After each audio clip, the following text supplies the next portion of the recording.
திருப்பத்தூர் மாவட்ட தலைமை அரசு மருத்துவமனையின் அவசர சிகிச்சை பிரிவு மேற்கூரை பூச்சு சிதிலமடைந்து விழுந்ததில் பெண் படுகாயமடைந்தார். ஜோலார்பேட்டையைச் சேர்ந்த பத்மாவதி தனது பேரனை அரசு மருத்துவமனையின் அவசர சிகிச்சை பிரிவில் அனுமதித்துள்ளார். இந்நிலையில் வார்டில் தூங்கிக் கொண்டிருந்த பத்மாவதி மீது மேற்கூரை பூச்சு பெயர்ந்து இடிந்து விழுந்தது. நான் கீழே படுத்திருந்தேன். விழுந்த உடனே என் மேலே விழுந்து கூட என் ஞாபகம் இல்லாமல் என் பிள்ளை மேலே விழுந்து போச்சு. குழந்தைங்க இருந்து பார்ப்பாருங்க பார்த்தா சீலிங் வந்து மேலே வந்து.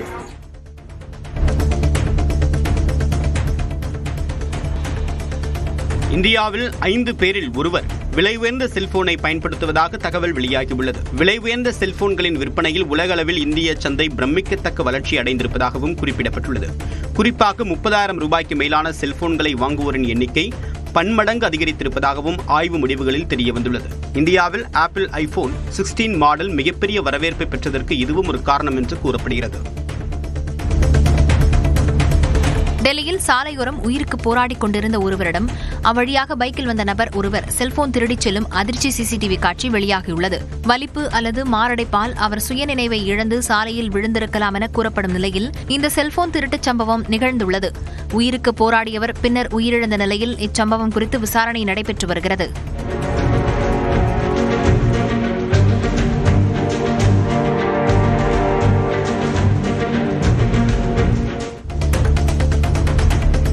கர்நாடக மாநிலம் பெங்களூருவில் கலால்துறை அமைச்சர் பதவி விலக வலியுறுத்தி சட்டமன்றத்திற்குள் பாஜக எம்எல்ஏக்கள் போராட்டத்தில் ஈடுபட்டனர். கர்நாடக கலால்துறை அமைச்சர் RB திம்மாப்பூர் தன்னுடைய துறையில் பெருமளவு ஊழல் செய்துள்ளார் என்று பாஜக குற்றம் சாட்டி வருகிறது. இந்நிலையில் சட்டமன்றத்தின் உள்ளே பதாகைகளை ஏந்தி பாஜகவினர் முழக்கங்களை எழுப்பினர்.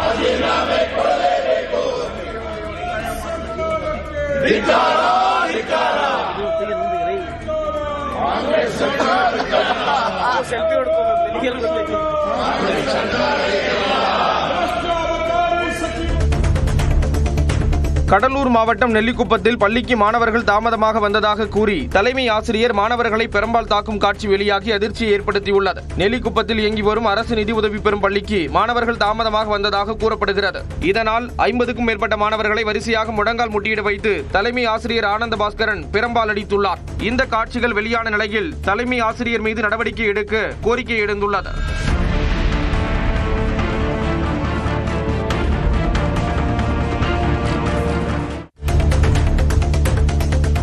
தூத்துக்குடி மாவட்டம் கோவில்பட்டி அரசு கலை மற்றும் அறிவியல் கல்லூரியைச் சேர்ந்த நூற்றுக்கணக்கான மாணவ மாணவிகள் ஆபத்தை உணராமல் ரயில்வே தண்டவாளத்தை கடந்து செல்கின்றனர். இனாம் மணியாச்சி பேருந்து நிறுத்தத்தில் இறங்கி கல்லூரிக்கு ஆட்டோவில் செல்ல வேண்டிய சூழல் உள்ளது. கல்லூரிக்கு விரைந்து செல்வதற்காக சாலை வழிக்கு பதிலாக தண்டவாளத்தின் மீது நடந்து செல்வதாக கூறப்படுகிறது. இதனால் பேருந்து சேவையை அதிகரிக்க மாணவர்கள் கோரிக்கை விடுத்துள்ளனர். மயிலாடுதுறை அருகே சிறுகோவங்குடியில் குடிநீர் விநியோகம் செய்யப்படாததை கண்டித்து கிராம மக்கள் சாலை மறியலில் ஈடுபட்டனர். மறையூர் ஊராட்சி சிறுகோவங்குடி கிராமத்தில் 500க்கும் மேற்பட்ட குடும்பங்கள் வசித்து வரும் நிலையில் கடந்த 6 மாதங்களாக குடிநீர் சரிவர விநியோகம் செய்யப்படவில்லை என கூறப்படுகிறது.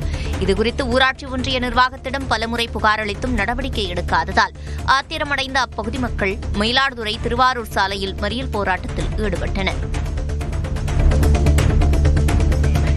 சிவகங்கை அருகே தேசிய நெடுஞ்சாலையோரம் இடுகாடு அமைக்க எதிர்ப்பு தெரிவித்து 8 கிராம மக்கள் திரண்டு மனித சங்கிலி போராட்டத்தில் ஈடுபட்டனர்.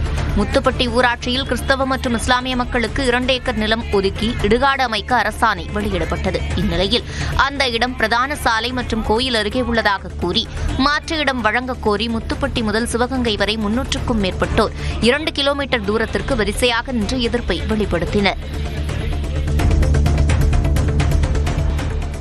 சேலம் மாவட்டம் மேட்டூர் அருகே 2 லாரிகள் நேருக்கு நேர் மோதிக்கொண்ட விபத்தில் ஓட்டுநர்கள் இருவரும் படுகாயமடைந்தனர். மேட்டூர் நோக்கி வந்த லாரி கூராண்டிப்புதூர் பேருந்து நிறுத்தம் அருகே வந்தபோது எதிரே வந்த லாரியின் மீது அதிவேகமாக மோதியது. இந்த விபத்தில் கர்நாடகாவைச் சேர்ந்த லாரி ஓட்டுநர் பல்வினும் நெல்லையைச் சேர்ந்த மற்றொரு லாரி ஓட்டுநர் ஈஸ்வரன் ஆகியோரும் படுகாயமடைந்தனர். இதனையடுத்து விரைந்த தீயணைப்புத் துறையினர் புக்லைன் இயந்திரம் மூலம் லாரிகளை அகற்றி ஓட்டுநர்களை மீட்டனர்.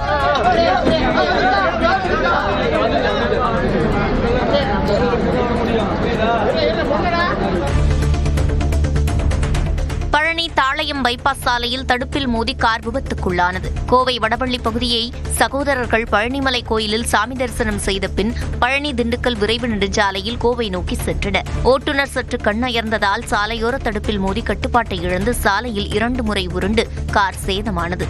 இருவரும் சீட் பெல்ட் அணிந்திருந்ததால் சிறு காயங்களுடன் உயிர் தப்பினர்.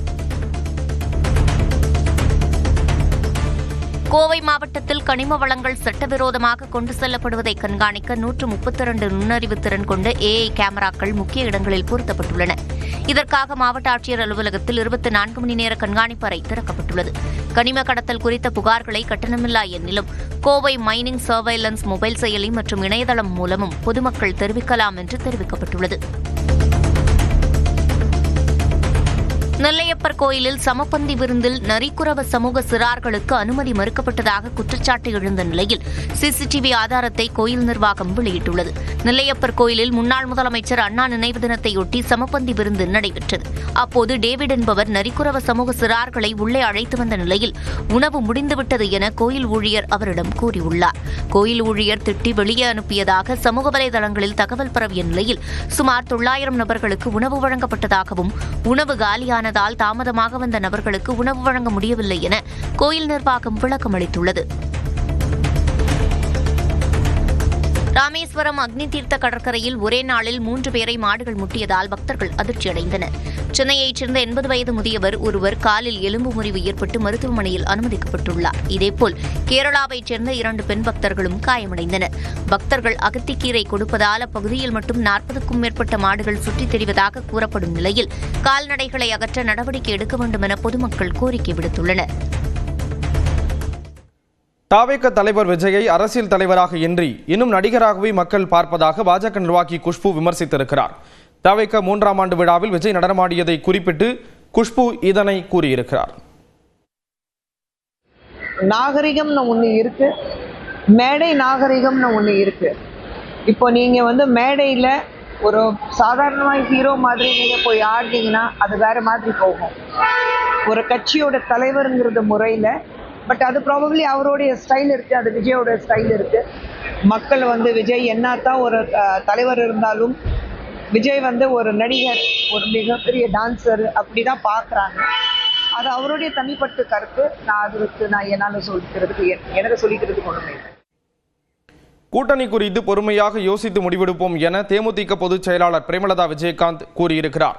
சென்னை கோயம்பேட்டில் செய்தியாளர்களை சந்தித்த அவர் இதனை தெரிவித்தார்.